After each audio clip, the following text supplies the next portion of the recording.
On today's episode, we're going to put together the Inbloom hydroponic system.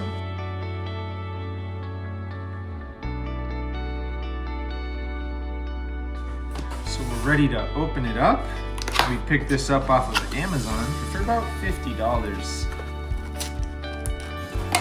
It's a nice box. It's definitely tightly packaged. There we go. All right, looks like we can activate a code. Right here, you can scan the code and get an extended warranty if you so choose. All right, so we'll take off the top here. Looks like the first part is our light. So we'll set that off to the side. Looks like we're gonna do some building. And another layer. There we go. Looks like next we have our instruction manual. And I think these are to keep the algae away. Little stickers. So we'll see how those play in. And looks like our final piece is one big old package. There's probably things hidden inside though. Let's take a look.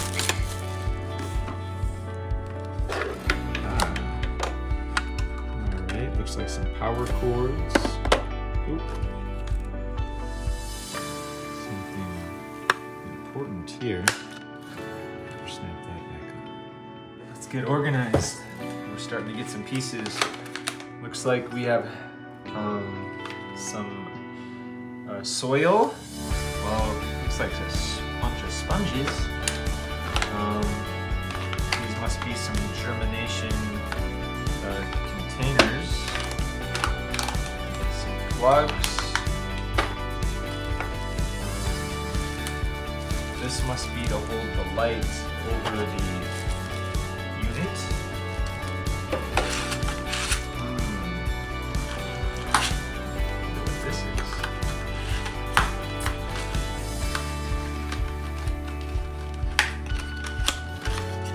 Ooh, plant food. There we go. We got plant food A, and we got plant food B. Figure that out. Some kind of a measuring device and a power cord. And that is everything. Now I just got to figure out the names of what it is and what they do.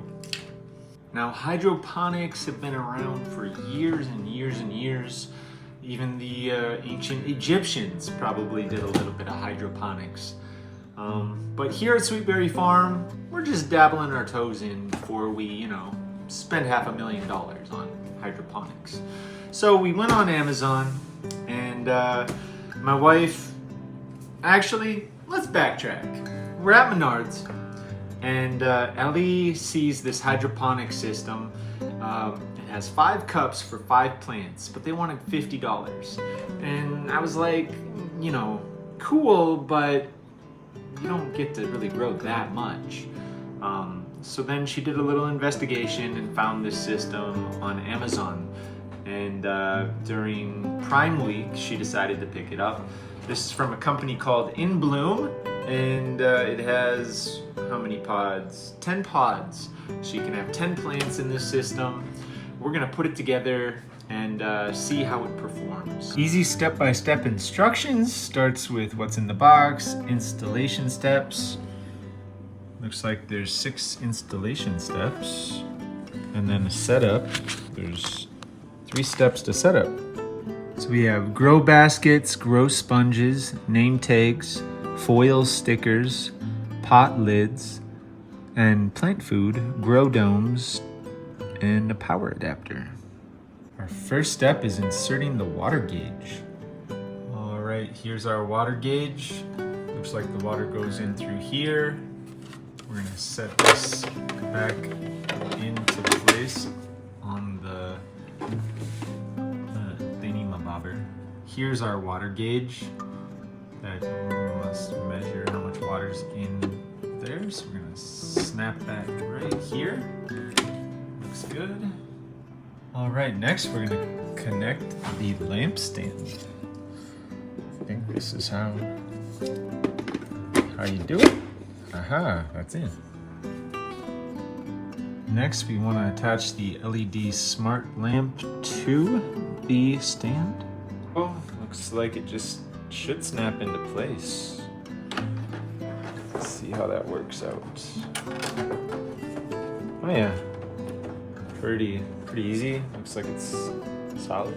All right, you want to connect the water pump, which is this cord, and the power supply up here. So it looks like water pump goes right here, power supply goes down here.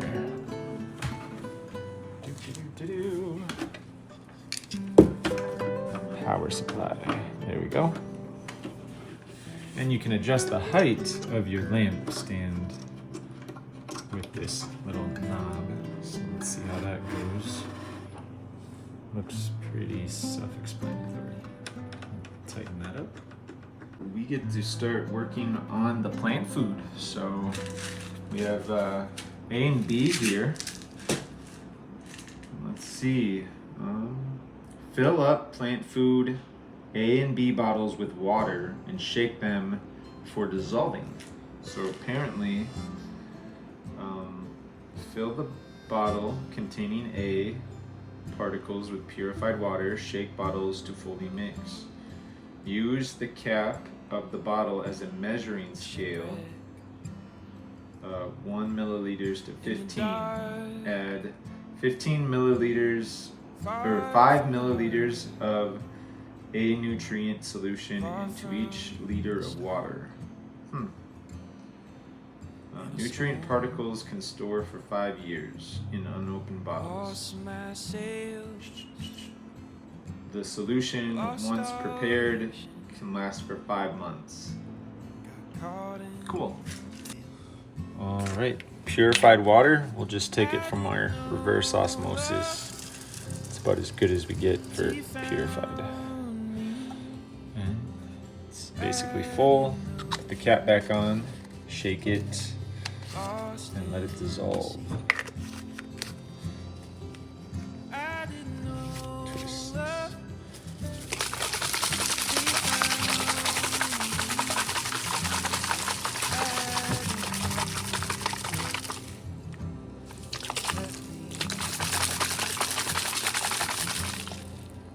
All right, now we'll add some water to B. There we go. Put the cap on and shake.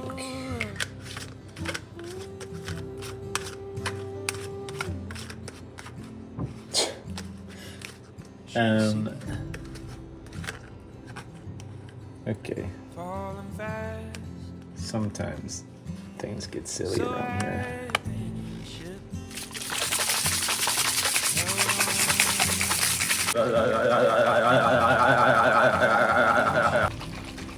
All right, now we need 1 liter of water. We got our 1 liter of water, and now we want to do 5 milliliters of each plant food.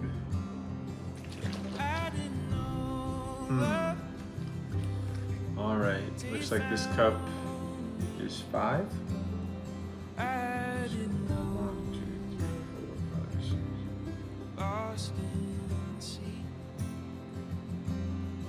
There we go. 5 milliliters of A.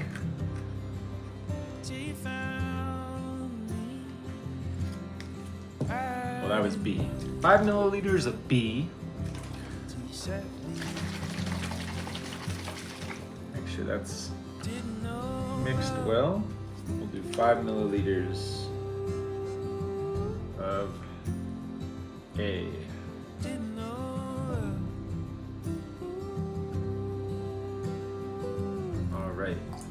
I think the proportions are measured perfectly, so you want to follow the instructions, and you have plenty of leftover solution for when you have to change out the water and stuff, so don't worry too much there.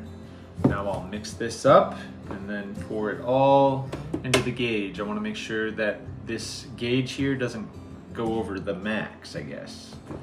So you're gonna need 20 milliliters of solution A and 20 milliliters of solution B 4 liters of water to fill up the tank. So now we're going to set up our grow baskets. Oh, here we go. So we're gonna open up our grow baskets. There we go. Looks like we have 10 of those.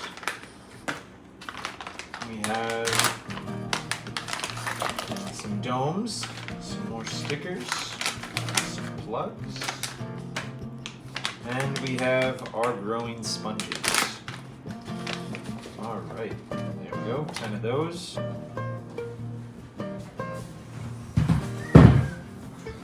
All right, so it looks like the grow sponges go into the grow baskets. But maybe not yet. Let me see what it says. I might have to soak the sponges. Let's see. Maybe not. Okay, so we'll put the sponges in the grow baskets. Get those all prepped up.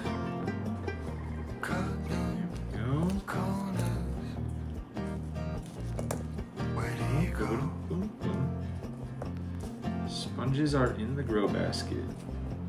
And maybe we just set the basket in place. See it? Yeah, pushes, it's a little tight squeeze so it doesn't float around. There we go. That'll allow the sponges to soak up a little bit of water. Maybe they'll kind of plump up. There we go. Right. Got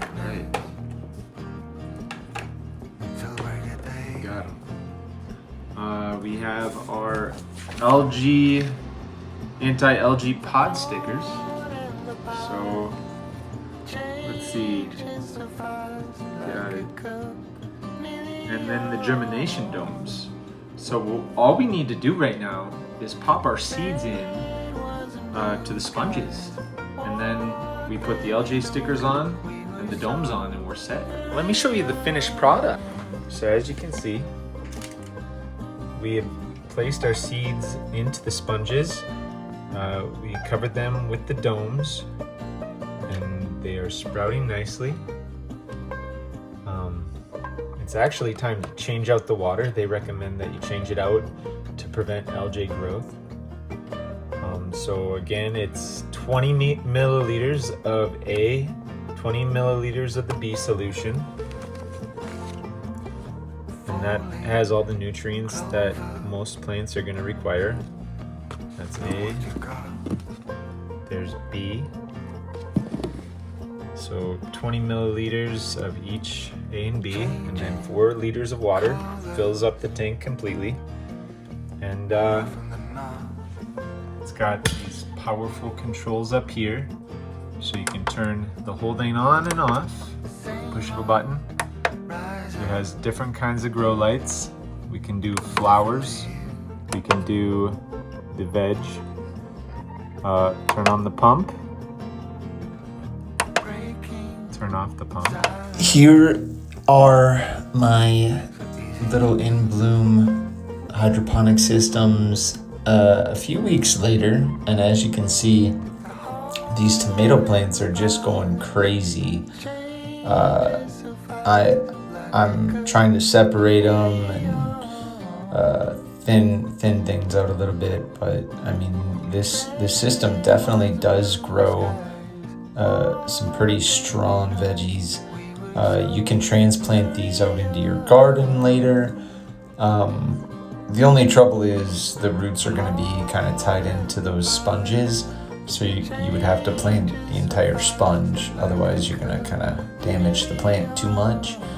Otherwise you can just keep growing them right inside your house. Super awesome.